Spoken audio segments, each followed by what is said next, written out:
Hi everyone, this is WABC Chief Meteorologist Lee Goldberg, and this is Weather or Not, sponsored by TD Bank. And we have a very active weather pattern to talk about, so we're going to take a deep dive into this storm and storms to come because we have a messy mix Thursday morning. This could be the first of 3 storms that we'll deal with over the next week, and each storm trending a little colder with a little bit more opportunity for snowfall.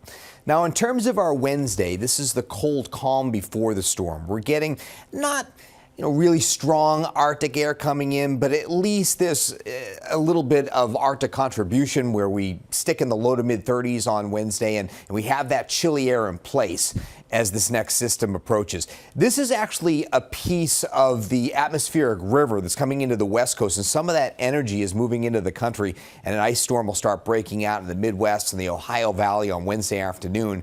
And it'll be here late Wednesday night into Thursday morning. It would come in after midnight. So on Thursday morning, this is unfortunately the poor timing with this. It's on the heart of the morning commute that we get the brunt of this, with snow going to ice, going to rain. So really rough travel conditions. There are likely to be school delays and cancellations on your Thursday morning.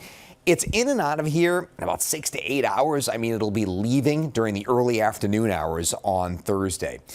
The next storm, after we get a breather on Friday, will arrive on Saturday, and it's a very similar look, and we'll probably go through a similar script where Saturday afternoon and night will start out with some snowfall and probably go to some frozen precipitation and ultimately to rain. We might be able to hang on to snow a little bit longer off the start of that late in the day on Saturday. Might not be so late in the day. Right now I'm looking any time after lunchtime. We may start to see some precipitation, and then it goes into Saturday night. It is leaving early in the scene on Saturday on Super Bowl Sunday. So if you're thinking about your Super Bowl plans and getting everything together, you got people coming over, you want to think about doing it on the dry day on Friday, maybe early Saturday morning, but I wouldn't even chance that given the fact that, the timing, we still have to work that out. Could it come in mid-morning and all of a sudden you're driving in slippery conditions? All right, let's rewind and go back to our Wednesday night into Thursday system, where winter weather advisories are out for a lot of our northern and western suburbs. And even if you're not in these advisories, travel could get slippery. It's just that these areas could reach the criteria of getting a couple of inches of snow and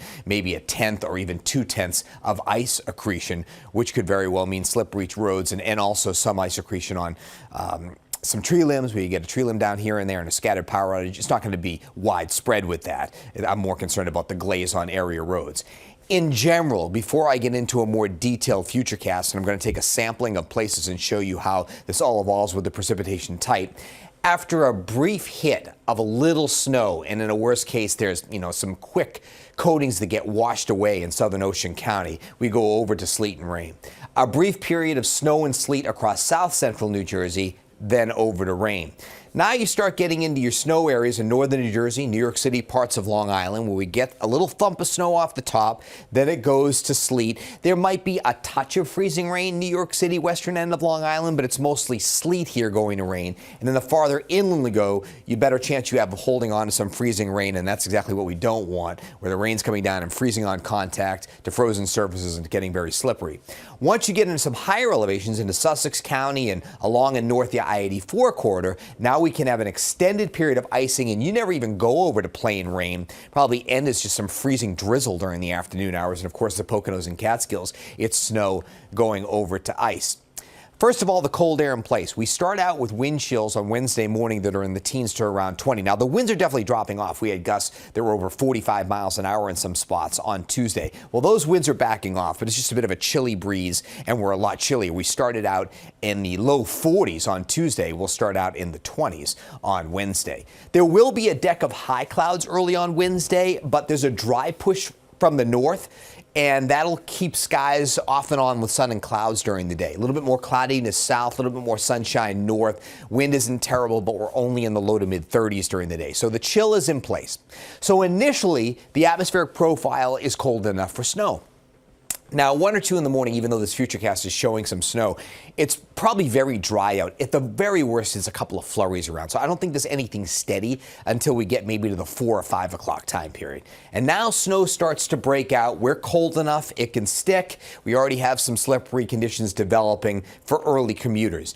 And then we hit a different gear as we approach daybreak, where we have some steady snow, New York City north and west, Parts of Long Island, too. We've already changed over to rain, Belmar South. We have some sleet and some freezing rain happening across central New Jersey. And now the heart of the storm. I mean, right during the crux of the morning commute, we've got some sleet in New York City. Rain, though, maybe on the South Shore on the island, up to Staten Island, south of I-78, it's rain. And you have snow in the northern suburbs. And there's certainly still, based on the atmospheric profile, there might already be a little sleet or freezing rain mixing in, even in our northern suburbs. So this is really the brunt of it. By the time we get to late morning, we're raining in New York City after probably about 10:30 or 11 o'clock. Pretty good rain on the island, down the shore as well.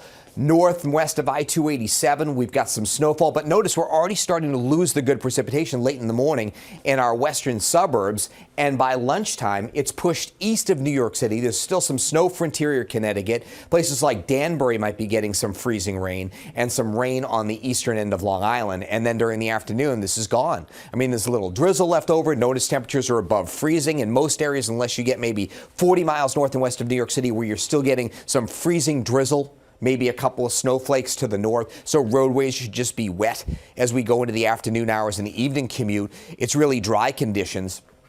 Again, we're still close to freezing well to the north, so certainly could be some slick spots on untreated roadways. So let's take a sample. We'll go north to south. Let me start out with Belmar. Now, remember, the precipitation can move into southern areas earlier, so just after midnight, we can start to see a few flurries.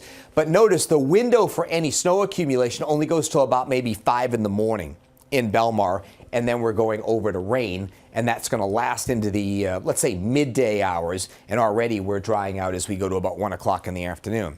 Let's go into New York City. So I think we could start flurrying after midnight, but our steady window, maybe it's from 4 to about 7 in the morning. So you probably have about 3 hours or so to get a coating to an inch and a half of snow if it comes down really heavy these couple hours, 6 and 7 o'clock, and then we start mixing. And there might be some sleet in here and over to rain, and we're raining through the midday, pockets of heavier rain, and we're done between the 1 and 2 o'clock hour in New York City. Let's go to Islip. We start out with some flurries and snow showers. We can snow to maybe 8 in the morning, and then we'll shift things over. So Islip, that's why you're in the coating to an inch, and you start to see the drying come in during the early afternoon hours. Now, Newburgh should look different. We hold on to the snow here right through 8 o'clock. I mean, there's even some sleet, though, that's indicated in that 8 to 10 time period. Again, that's why it's going to be hard to put down big snow totals. It's a quick mover, and the atmosphere gets compromised where we get some of this mixed precipitation. We'll probably have some sleet here and rain going through early afternoon, but we're dry by about 3 o'clock in the afternoon hours. All right, let's go to a place like Danbury, where we, again, see some snow coming in. And remember, it's later here to the north, so 6, 7 o'clock in the morning it's snowing, can snow through 9 or 10, starts mixing in the late morning hours, and then we're over to freezing rain or rain here from noon to 2, and then we shut things off. So things will be very slippery on I-84. Let's go over to Sussex, New Jersey. We start out with snow. Remember, we can maintain snow for a while here. There might even be a little bit of mixing, but we're pretty good snow through 10, maybe 11 o'clock in the morning, and then we end as some freezing rain, and we kind of hover around the freezing mark, finally getting above freezing later in the day, but slippery conditions for places like Sussex. So that's where we could put down a few hundredths of an inch of ice. Okay, so this is not a big ice storm by any means, but a glaze is certainly possible. And again, you might even get a touch of freezing rain in the north shore of the island into New York City, but I'm more concerned off to the north and west for some icing. When you get a trace up to a quarter of an inch, it's more of a glaze, hazardous travel. Sure, small tree limbs get knocked down, but I don't think we're even at those levels. We're talking about potential for a damaging ice storm across parts of Pennsylvania. In terms of snow amounts, and this is really snow combined with sleet, because those ice pellets can accumulate, it would be a coating to an inch, I mean, maybe an inch and a half in a worst case in New York City and in upper Manhattan or in the Bronx. You go north and west, 1 to 3 inches, and some of the Catskills may actually top the 3-inch totals, and it's a coating or less. A lot of this could get washed away by the rain on the Jersey Shore.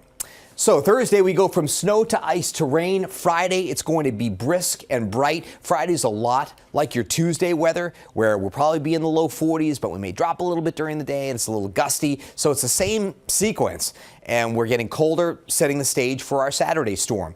I don't think that's coming in first thing, but in the afternoon and at night, we'll once again go from snow to ice to rain, and there might be some leftover rain showers pre-dawn on Sunday, but that should make an early exit and we dry out and clouds could actually break for sun. So your Super Bowl Sunday, things are getting drier and travel looks much better than your Saturday. All right, let's go to the long-range outlook phase of whether or not as we look at an active pattern over the next 7 to 10 days. And things are trending a little colder with each storm. What happens is one storm actually impacts the other, where depending on the storm track, it can give you a clue to where the next storm is going, okay, and where the next storm track may be. And as we look ahead into next week, and that time period might be Tuesday night into Wednesday of next week, that storm may be a little farther offshore, maybe even a little stronger, and have a snowier side to it. So what I start looking at is some of the steering winds. And number one, here's the cold shot that's coming in on Friday ahead of the next storm, but there's still some moderation here as some milder temperatures try to get into the mix and turn us over to rain Saturday night and the Sunday morning. But the cold shot behind that one into early next week looks a little bit more formidable, okay? It's not the most amplified jet stream. It's still, there's a little bit of a trough here out in the west, and there's a little bit more amplification. Doesn't look like the strongest storm, but might be a little colder and might be able to give us several more inches of snowfall off the top. And then there's some moderation toward Valentine's Day. But I just think we're going to be up and down, and the storm track's going to be active as we go through the month of February. And you can see even in the short term, and we talked about the bump in temperatures on Sunday. Notice how we get colder next week, and that's that time period where highs are around freezing into the Tuesday, Wednesday time period where we could have our next storm. Looking at overall temperatures through the middle of February, it looks like near to below normal temperatures. That's trending a little bit warmer than when we looked at it yesterday where it was squarely below normal. And then precipitation looks above normal. So our storm track looks very active. So we're going to have our challenges with these forecasts with timing and precipitation types with each storm. We'll be on top of it. Again, the one we're looking at Thursday morning, another one later Saturday night into very early Sunday, and then the precipitation chances go up later Tuesday. It's more Tuesday night into a part of Wednesday, but as we get closer, we'll get locked in on that. 7 in the morning on your Wednesday. It is 27, a lot colder, mainly cloudy and less wind, but we're not done with the sun. There'll be intervals of filtered sunshine through the day. Temperatures will be in the mid-30s and the wind won't be as strong. Go for a high of 35, a chillier day with clouds mixing with sun. Then tomorrow night, first part of the night's fine. The AccuWeather alert will be for after midnight. We'll cloud things up and there'll be some snow and sleet developing late. Here's your 7-day AccuWeather forecast. A very messy morning on Thursday, and there still can be icy travel well north and west in the afternoon with some freezing drizzle. But most of us, this winds down just after lunchtime, and by the evening commute, there's really not anything falling out of the sky, and we're starting to dry things out, and most areas are above freezing, and we stay above freezing on Thursday night. Now, it's breezy and bright on Friday. It's another day where, notice, we start out 38, maybe lower 40s. We might actually slide a little bit during the day with a gusty breeze and sunshine. On Saturday, a messy afternoon mix into Saturday night where we go over to rain. Any early raindrops pre-dawn on Sunday will leave the scene. Clouds will break for sun, 43. Chilly despite sun on Monday. We should be clouding up. And by Tuesday late or at night, another opportunity for some snow or mix that could go into Wednesday morning. That's the latest AccuWeather forecast. We will keep you posted in this very active pattern. Thanks as always for listening and watching Whether or Not. We'll see you next time, snow, rain, or shine.